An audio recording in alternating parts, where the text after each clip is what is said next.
আপনি কে? ভিউয়ার্স, শেষ পর্যন্ত কি এবার মিথ্যার কাছে সত্য হেরে যাবে?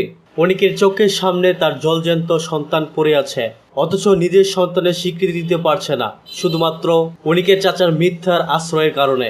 অনেকের চাচা নিজেদের স্বার্থের জন্য এবং বৃষ্টিদের বাড়িতে থাকার জন্য এমন ভয়ঙ্কর কাজটি করেছে, বৃষ্টি এবং তার বাবার মনে জায়গা পাওয়ার জন্য। অন্যদিকে ভিউয়ার্স, রাতুল যা চেয়েছে সবকিছুই তো পেয়ে গিয়েছে। সে চেয়েছে অনেকের ধন সম্পদ, কোম্পানি, স্থাবর আস্থাবর সবকিছুই তো অনেকের কাছ থেকে কেড়ে নিয়েছে, এমনকি তার জীবন থেকে সুখ শান্তি পর্যন্ত কেড়ে নিয়েছে।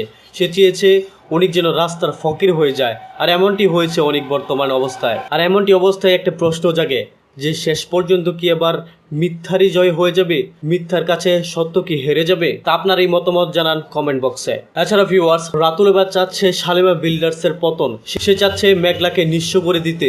সে চাচ্ছে শালিমা বিল্ডার্স কোম্পানি যেন চূর্ণ বিচূর্ণ এবং ধূলিসাৎ হয়ে যায়। তো রাতুল এবার চাচ্ছে এক ঢিলে দুই পাখি মারার জন্য।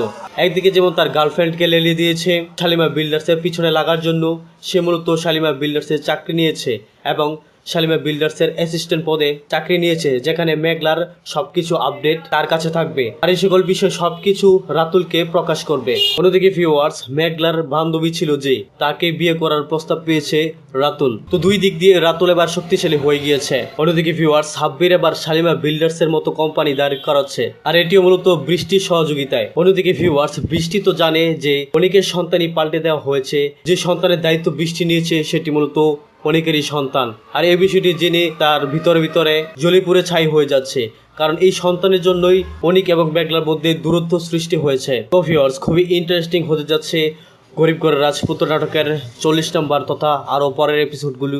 তো আপনারা কে কে রয়েছেন গরিবগড় রাজপুত্র নাটকের প্রথম এপিসোড থেকে শুরু করে 39টি এপিসোড দেখেছেন এবং 40 নম্বর এপিসোডটি দেখার জন্য অধীর আগ্রহে বসে আছেন, সেটি অবশ্যই কমেন্টে লিখে জানাতে পারেন। এছাড়া ভিউয়ার্স, আপনারা এই নাটকটি ভালোবেসে কে কোথায় বা কোন দেশ থেকে দেখছেন তাও কিন্তু কমেন্টে লিখে জানাতে পারেন। ভিউয়ার্স, আপনাদের এই কাঙ্ক্ষিত নাটক বলতে গরিবগড়ে রাজপুত্র নাটকের পরবর্তী এপিসোড আসতে চলেছে আগামী শনিবার দিন দুপুর ঠিক 12টায় কারোহিম ইউটিউব চ্যানেলের মধ্যে। তো ভিউয়ার্স, আশা করি বুঝতে পেরেছেন।